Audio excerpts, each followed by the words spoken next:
Hello and welcome to the Riyal Deal, coming to you from the Al Arabiya English studios. This is your weekly bulletin, bringing you all the latest business news headlines and analysis from Saudi Arabia. Coming up, the IMF raises its 2026 GDP growth forecast for the kingdom from 4% to 4.5%.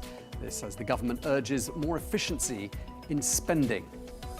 Fueled by the success of last year's debut sale in Saudi Arabia, the global auction house Sotheby's is gearing up for a second sale in Riyadh's Diriyah district. And we're going to be telling you about the honey festival that has just wrapped up in the northern region of Al Juf, which was reported to have been buzzing with economic activity. We begin today with some fresh economic data.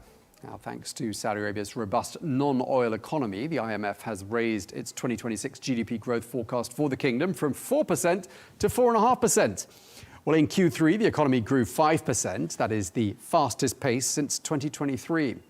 But in the context of lower oil revenues, the government is reinforcing its message that it is shifting gears on spending and fine-tuning certain economic plans. While speaking at the World Economic Forum in Davos, the Ministry of Planning and the Economy, Faisal Al-Ibrahim, and the Minister of Finance, Mohammed Al-Jadaan, said that it was clear that the focus on spending must be efficiency, and that if costly projects don't fit squarely with the kingdom's priorities, they will be put to one side. Now, the 22nd of January was an important date for the Saudi real estate market. That was the day that new rules governing property ownership by foreigners officially came into effect. Well, it's expected that the move will attract global investors, boost real estate development, and support growth in the non-oil economy.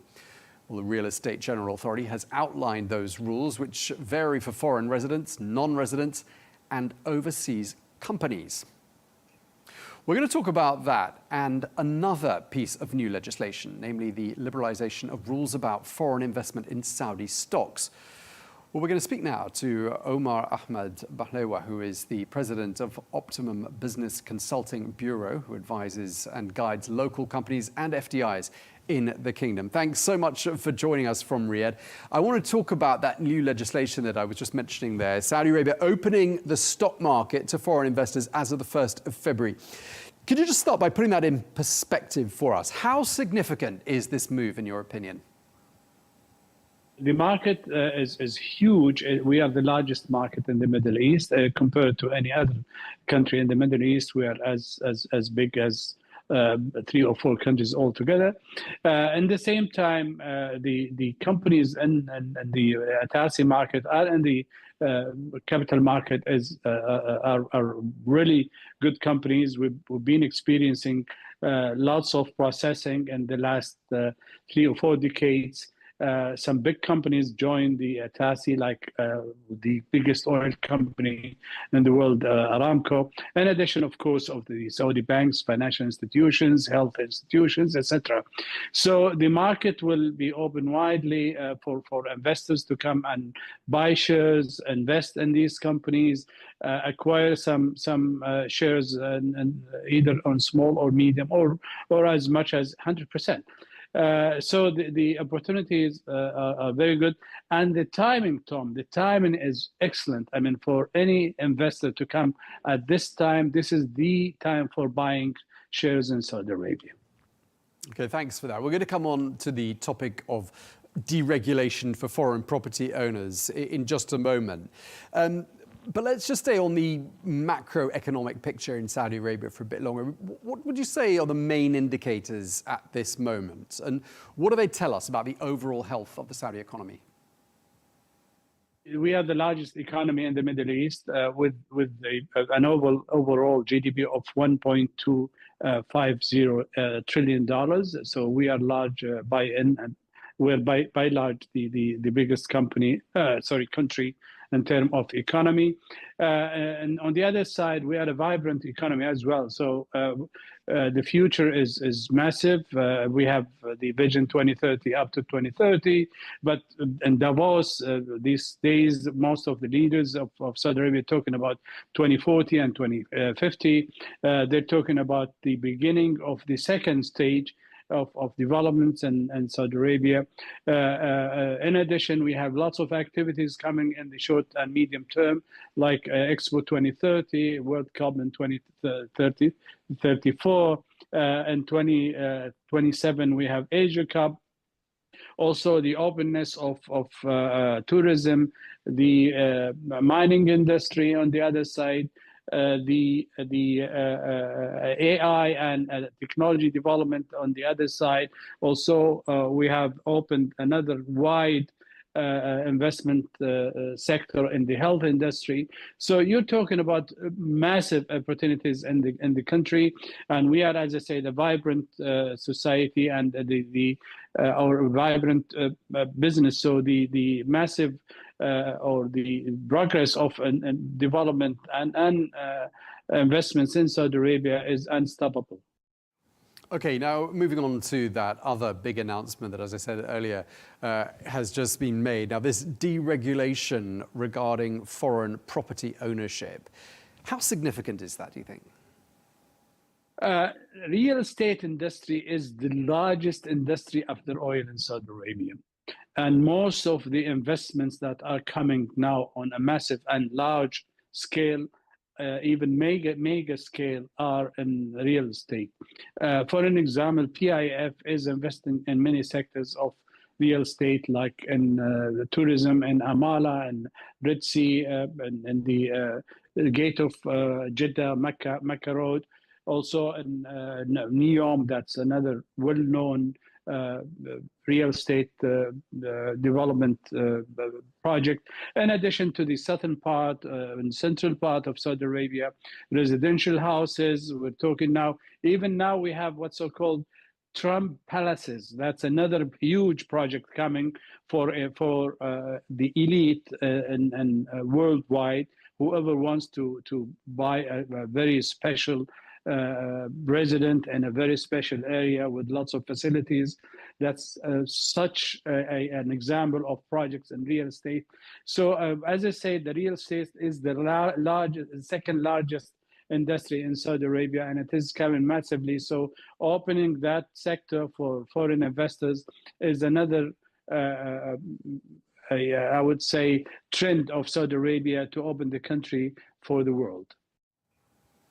Now, you've had a long career as a businessman, more than 30 years as a consultant specifically. What sort of words would you use to describe the evolution of the Saudi business environment during those 30 years that you've been active? Evolution of economy never stopped in Saudi Arabia. I mean, when I started, I was like a young engineer. So when I started, we were like financing industries in Saudi Arabia, or providing finance and SIDF to industries in Saudi Arabia. And that was another way of accelerating and expanding the industrial sector in Saudi Arabia. Then, of course, I joined many other organizations from management of different companies, until at final destination was in the Council Saudi Chambers, where we used to promote Saudi Arabia internationally. I was Secretary General of the Committee for International Trade, so we were going all over the world to market Saudi Arabia in terms of not only investments, but in terms of partnership. We took delegations to all over the world, just name it: North America, Europe, Far East, China, Japan, Korea, etc. And at the same time, when they come over, we also match them with the local investors, like Saudi investors, and we butt heads together to make sure that they join efforts to build up projects. And we have succeeded I was lucky to be a contributor of that participation and development of Saudi Arabia. Thanks. And could you tell us a bit more about the profile of the sorts of investors that are entering the Saudi market today, and perhaps how you've seen the evolution of the profile of investors since you first went into business in the early 90s? Well, I would say big difference. In the 90s, there was no FDI, and the ownership of foreigners were maximum 49%. Then in April 2000, the new foreign law have been issued, and then the FDI allowed foreigners to own their business 100%.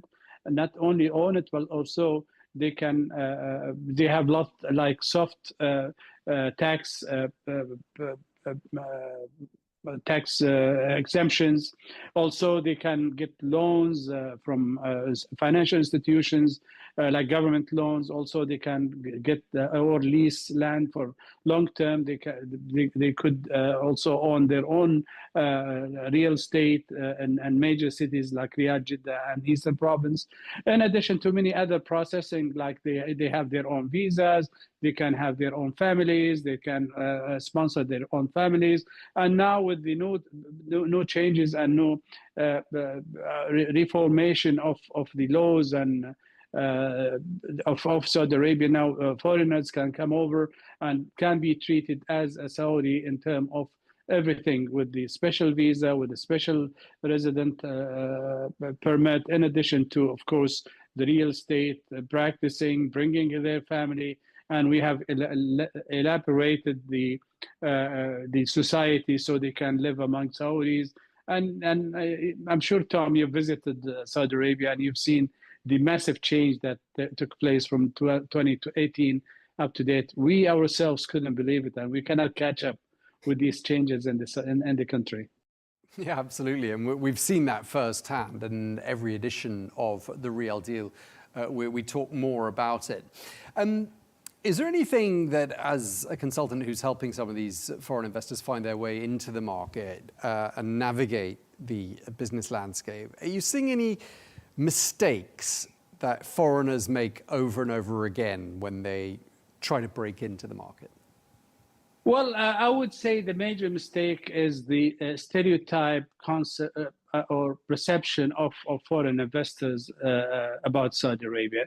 So I would suggest for any investor to come over first and visit the country, understand not only the business culture, but also the social culture. In addition, they have to use the tools, especially in the private sector, like meet people in the Chamber of Commerce, visiting the Federation of Commerce, understanding the rules and regulations in the country. Everything is online now, so they don't have even to bother by hiring people at this stage or at the beginning, so they can get into the statistics, they get into licenses, they can get into loans, etc. online. We are very, very advanced in digital or e-government and digital industry, so they can really enjoy lots of features in the country and enjoy not only investing but also enjoying the quality of life, because we care about quality of life in the country. So lots of issues are there. So they have first to come and visit and visualize what's happening in the country, then join us and share the future with us, inshallah, for their prosperity and good future for them in Saudi Arabia. And this is obviously happening because a lot of multinational companies are making Saudi Arabia, in particular Riyadh, their choice of destination for a regional headquarters. I mean, what are your thoughts on that? Well, I need to see more of SMEs to come over and have the courage to come over, because most of these SMEs can add value also, and they can start small, no problem. They can get loans, no problem. They can also stay on a smaller scale until they grow up. So I would encourage FDIs on SMEs. Big companies can find their ways around, but SMEs need help, and people like us can help them big time. Also, the country is not very expensive, so they can afford not only life, but also afford to do business in the country. Also, not to forget that the country is surrounded by about 500 million population in a radius of about 1 to 2 hours flying. So, and we are the gate to Africa. We are among three continents. So there are a lot to do. So I would encourage also SMEs from all over the world to have Saudi Arabia as their destination for their ideas and perspectives.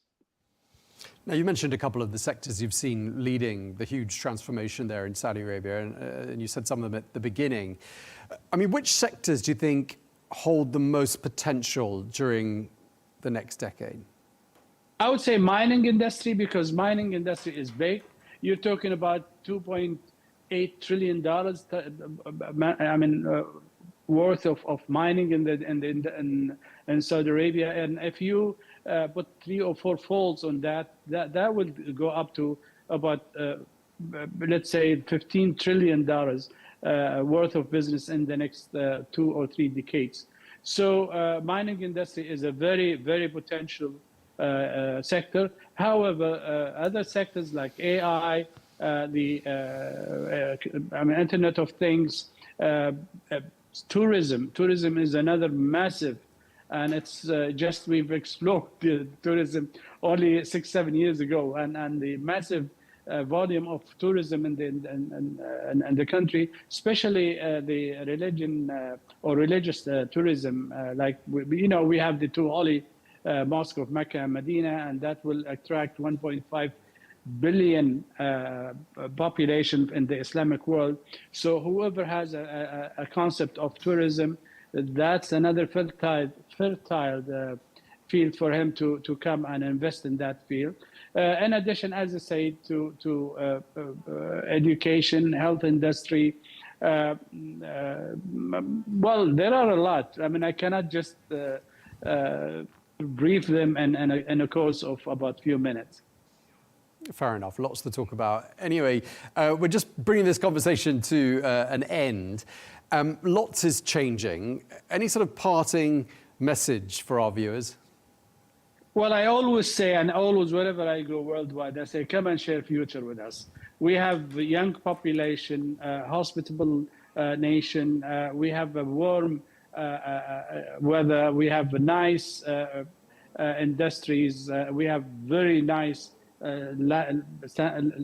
living standards and a quality living standards. So whoever wants to come in Saudi Arabia, he will really enjoy living in the country and building up a future with us.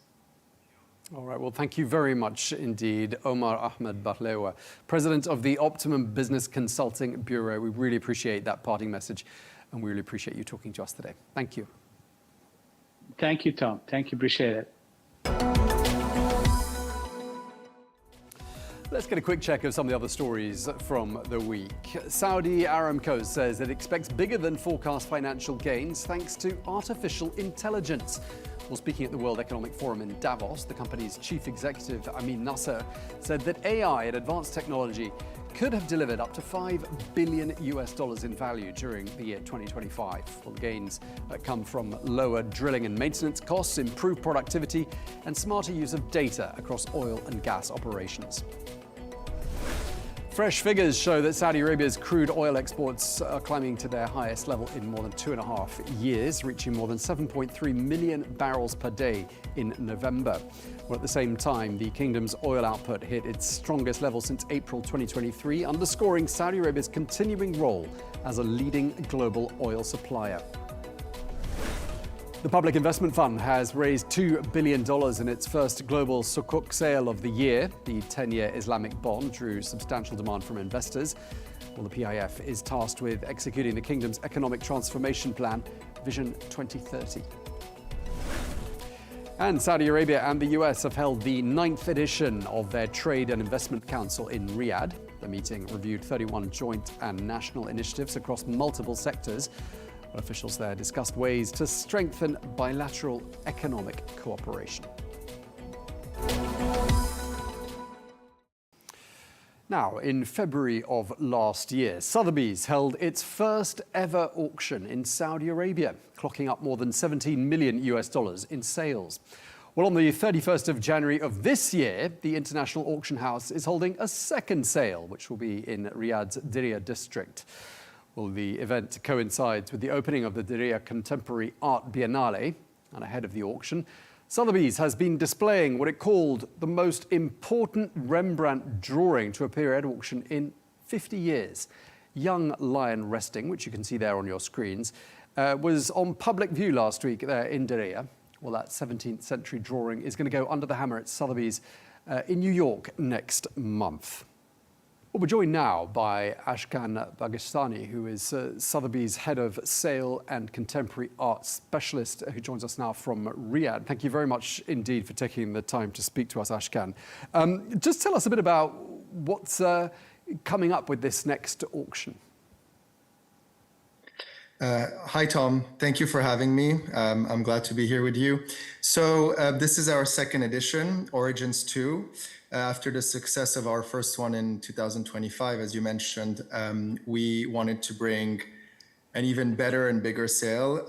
We have cut out the luxury component of the auction. Now we're only focusing on fine arts. We're bringing 67 works by international and local artists. So from American post-war to modern, and obviously a really nice selection of Arab artists, including some incredible and never seen to auction Saudi artists, including Safia bin Zagar, Mohamed Siam, Mohamed Al Salim, Abdul Halim Radwi, to mention just a few. Most of actually these artists that we've sold in the past, including Al Salim and Radwi, we broke records here in Saudi Arabia last year for their market. So we're very excited to bring an even wider range of artists. And you know, the journey for us here is quite exciting because every sale we can be creative, we can curate it differently. As this is a very new and growing market, we're adapting to people's taste and people's desires. And I think that's the most exciting part of it. It's an ever-changing sale. Our upcoming auction, the exhibition opens tomorrow on the 24th, and the sale is on the 31st of January at 7:30 p.m. Riyadh time, which is an evening sale format, which we always reserve for our high caliber, high-end sales. Okay, so clearly very exciting times for Sotheby's in Saudi Arabia. Lots of momentum to build on from that first auction last year, which, as you said, was in February 2025. What's changed there, and what are your expectations from this next auction? What's changed is the pace at which the kingdom is growing its art exposure is incredible. We'll come to that later, but I think we're also bringing a higher caliber of artists and price point. I think the main change I see is I'm a bit more bullish than last year, and our highest value work last year was $1 million, and this year is $2 million, with a higher range of artworks closer to $1 million, because we've really seen strong appetite. And I think that's a good way of also introducing some of our data from the last inaugural auction, where we had collectors from 45 countries, which is a huge amount. Almost a third of the lots we've sold last year were bought by clients from the kingdom, and over 30% of participants were under the age of 40, which is a sort of metric we don't really see in many of our sales elsewhere. And overall, the Saudi Arabian bidders or bidders from the kingdom who have participated in our international auctions, and I'm not only talking about the local ones who participated last year, has grown by 60%. So for us, year on year, there's going to be a lot of amazing new clients that come into the market, come to us, and then from there we can introduce him to other fields, including obviously luxury, but many others. And I think that's the real difference. Every year I come, I see more and more people excited by this art journey, by collecting, by wanting to understand what the art market is, what the art world is on a more commercial level, because the kingdom does a lot on an institutional level, but we're bringing the commercial angle to a kingdom. And I'm very proud to say we're the first international auction house who has introduced such high caliber auctions to the kingdom. So it's really for me the clientele and to see how things shape year on year as we go forward. Right, that's really striking what you said there about the young demographic of the buyers, something you don't necessarily see in other markets. And you're sort of painting a picture there in what you're telling us there of a real sort of appetite in the country, across Saudi Arabia, for auctions, for art, for fine art, right across the country. Absolutely. And that I think is partly thanks to the amazing work that the government is doing in educating the population in terms of art. You have multiples of of events throughout the year now, whether festivals, biennales, exhibitions, and what always strikes me when I go to those exhibitions, when I see the curators, when I see the people who are really heading and establishing the vision of the country, its cultural vision for 2030 and beyond, they're people of my age. I come from Switzerland, and I lived in London. I live in New York, where the majority of people who hold the keys of the cultural world and its vision are people in their 60s and 70s. And it's so refreshing to be in a country where the majority of people who are really making a change in the cultural sphere are people of my age, who are looking towards the future and who are bringing an amazing international local crowd together. And I think that's very refreshing for people in the art world. And that's why I always urge my friends and clients, wherever they are, to visit the country, to visit the Biennale, whether it's the Islamic Art Biennale in Jeddah or the one in Diriyah opening next week. There's a lot to see and a lot to do here. And I think we're just seeing the beginning and the tip of the iceberg, and there's a lot to look forward to. Yeah, you've mentioned Diriyah a couple of times, and we've been following the excitement and the development of Diriyah on this program quite a lot during the last few months. Is that now, do you think, the go-to site for auctions now? Is that what's been established there in Diriyah? Absolutely. It's not only auctions, it's the galleries, primary market, it's the biennales, it's a lot of the cultural activity is in Diriyah. Obviously, where we conduct our auctions is in the UNESCO World Heritage Site, but Diriyah also encompasses many other sectors like JAX. And it is the place to be in the kingdom for the arts, yes. And I think it's where we want to be. Obviously, this is a big country, and I hope that down the line we'll be able to explore different regions and different places to expand our outreach. But at the moment, Diriyah is really the place to be, and it's where I see a lot of the big things happening.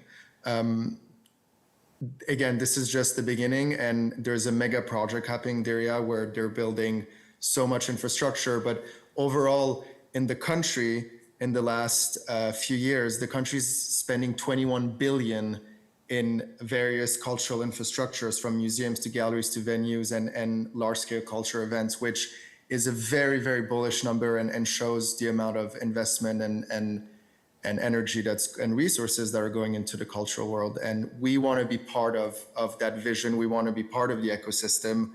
And it is the largest investment in the country's history in terms of culture. And we want to be there. Okay, and you've mentioned the fact that there are lots of Saudi artists. Some of them are in this next upcoming auction. I've seen that thriving art scene in Riyadh for myself. You mentioned JAX there as well. What is the impact, would you say, of art and auctions of this kind on the Saudi economy? On the economy itself, it's hard to quantify. I think we're just starting. I haven't seen specific numbers, but we see a larger and larger crowd who really enters the art economy, whether it's through jobs, whether it's through collecting. And what I hope to see and to see a real shift is in the primary market. I'm auction, and I come from the auction world, but it'll be interesting to see, for the Saudi art economy and the culture economy, how many galleries decide to open a flagship here, how many galleries decide to organically grow their base here, because you have obviously an incredible range of modernist artists of the older generation who are now gaining a lot of prominence. You have an incredible generation of young talents, contemporary artists, which are now participating in many international fairs and biennales and institutional shows. And at the same time, I've never seen such a large amount of foreign visitors that are specifically visiting the kingdom for these art events. And it'll be interesting to see how all of this has an impact on the economy, but also how it builds the primary market, especially the gallery space.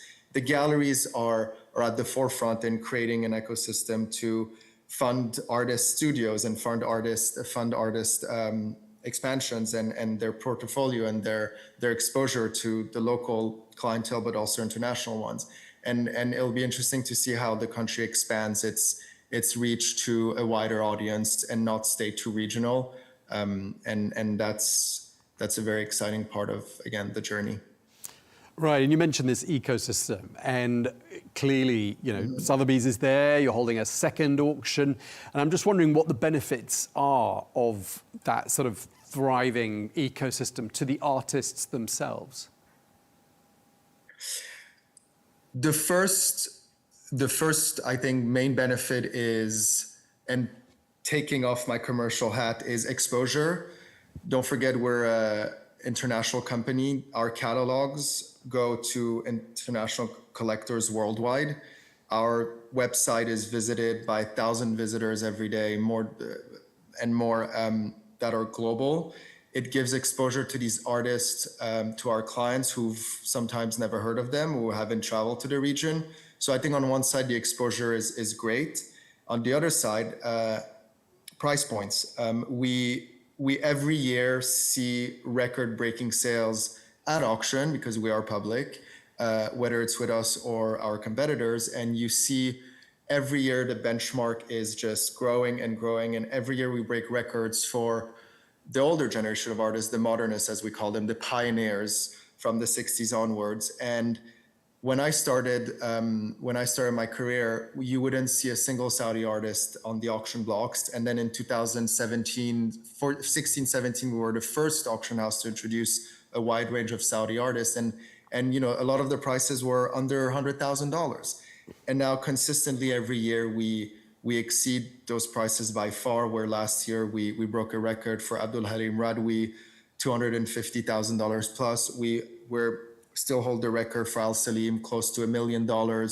And this year, we're probably going to break a record for the first ever painting to appear by the legendary female Saudi artist, Safia bin Zaghir. So we set new benchmarks, and at the same time, we give a lot of exposure to these artists to a wider audience. I would like, obviously, that to also happen in a sort of gallery context. It's happening heavily in an institutional context in the country. I've now seen year on year very important show retracing the chronology of all of these artists that were so detrimental to the narrative and the identity of the country from the 60s to the present. But I want to see those shows internationally, in London, in New York, in Paris, and really educate a larger audience, because the artists the kingdom has here are simply incredible. And there's a lot to be said there. And we're, again, just at the beginning. Okay, well, it sounds like a really exciting journey, and thank you very much indeed for taking the time to speak to us. Ashkan Baghestani, who is Sotheby's Head of Sale and Contemporary Art Specialist. Thanks for joining us from Riyadh. Thank you for having me. Bye-bye. Well, let's take a quick look at some of the other stories we're following for you this week. Saudi Arabia is closing in on the Vision 2030 tourism target, welcoming an estimated 122 million visitors during the course of 2025. That's up 5% on the previous year.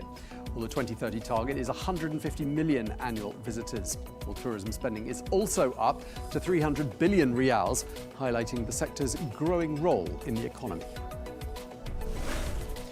Some of that increase in tourist numbers was the result of collaboration between Saudi Arabia's national carrier Saudia and the Saudi Tourism Authority. Approximately 27 million tourists and visitors from some 24 countries entered the kingdom on Saudia flights during the course of 2025. The PIF-owned Riyadh Air has announced the launch of cargo operations. Riyadh Cargo will use capacity on its more than 120 wide-body aircraft, which are currently on order. The airline aims to serve more than 100 destinations by 2030. According to a leading report, the Saudi telecom company STC Group is the strongest brand in the Middle East. Well, the Brand Finance Global 2026 report also ranks STC as the most valuable telecom brand in the region and the third strongest telecom brand in the whole world, reflecting its growing global presence. While STC's continued investments in digital infrastructure and innovation support the kingdom's push to be a digital global hub. And finally, the 6th edition of a honey festival has wrapped up in Dumat al-Jandal Governorate, which is in the northern region of Al Juf. Well, featuring honey from across the kingdom, the 5-day event was described as buzzing not with bees, but with economic activity. Organisers say the festival saw strong demand for honey and other bee products. Local agriculture is, of course, a key feature of Vision 2030, and honey is a big part of that because an estimated 7,500 tonnes of honey will be produced during the course of 2026 by the kingdom's more than 20,000 ministry-registered beekeepers. Well, that's all we have time for. Thank you very much indeed for joining us for the Riyal Deal here on Al Arabiya English. We look forward to seeing you again next week.